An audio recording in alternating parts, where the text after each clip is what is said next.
Let's travel back in time, way before the internet, before social media even existed. There was another piece of technology that completely rewired the world, the printing press. And in India, it did way more than just print books. It sparked a revolution that touched everything: religion, art, politics, you name it. And to make sure you are absolutely ready for your Class 10 exams, this whole explainer is brought to you by our friends at A1 Institute. We're here to help you master this chapter.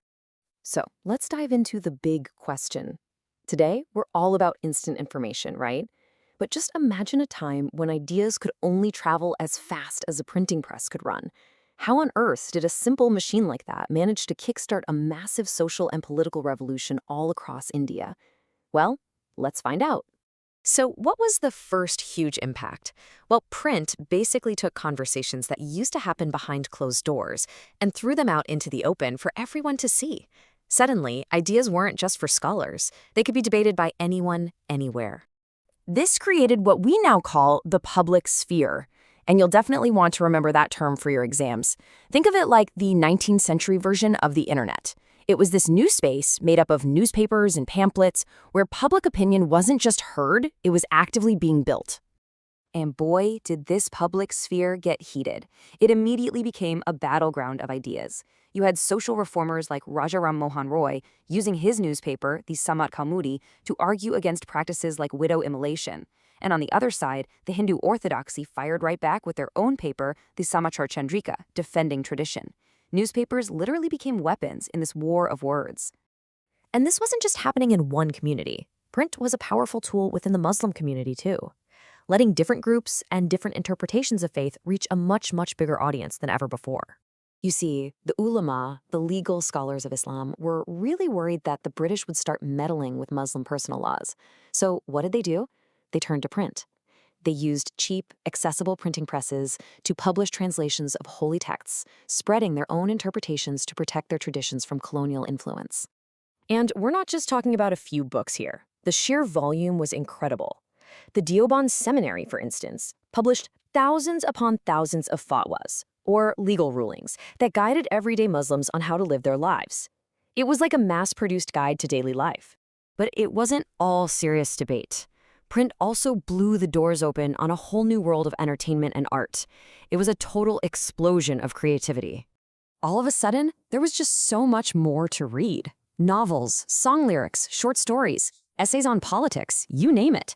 And it wasn't only about words. For the very first time, visual images like caricatures and cartoons could be printed and passed around, letting people comment on social issues in a whole new way. I mean, think about that for a second. Artists like the famous Raja Ravi Varma could now mass-produce prints of their paintings. This was huge. Art wasn't just for the wealthy anymore. Even the poorest families could now afford to buy a beautiful picture to hang in their home. It was a complete democratization of art and culture. Okay, now we're getting to what might be the most revolutionary part of this whole story. Print gave a voice to people who had been silent for centuries. New groups started joining the conversation, and they had a lot to say.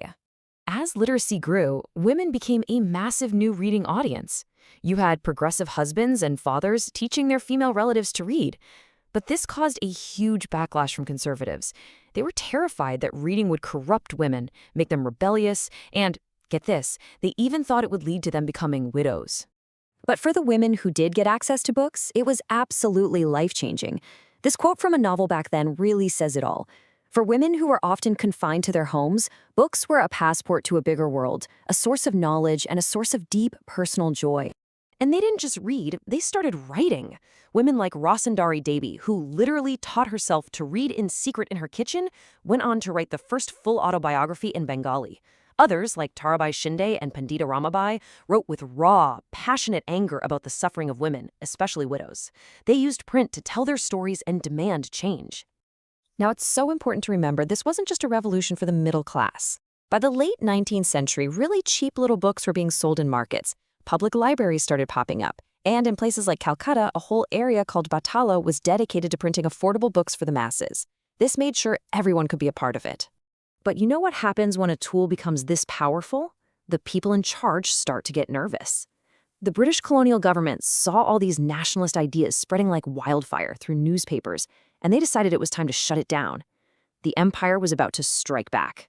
This crackdown didn't happen overnight. It was a slow, relentless squeeze. It started with some regulations back in the 1820s, but after the huge revolt of 1857, the British got way more serious. The big moment was the Vernacular Press Act of 1878. This law gave the government incredible power to censor anything printed in an Indian language newspaper. If a paper ignored a warning, the government could just seize the printing press. And this wasn't just a threat, it had huge real-world consequences. In 1908, the nationalist leader Bal Gangadhar Tilak was arrested and thrown in prison simply for articles he published in his newspaper Kesari. His arrest caused massive protests, proving that the fight for a free press was now completely tied to the fight for a free India. All right, that was a ton of information, so let's take a breath and lock it all in with a quick recap of the most important points you'll need for your exam. Here are the 4 big ideas you absolutely have to remember. First, print created that new public sphere for debate. Second, it sparked a boom in new kinds of literature and art for everyone. Third, and this is so important, it empowered marginalized groups like women and the poor to finally have a voice.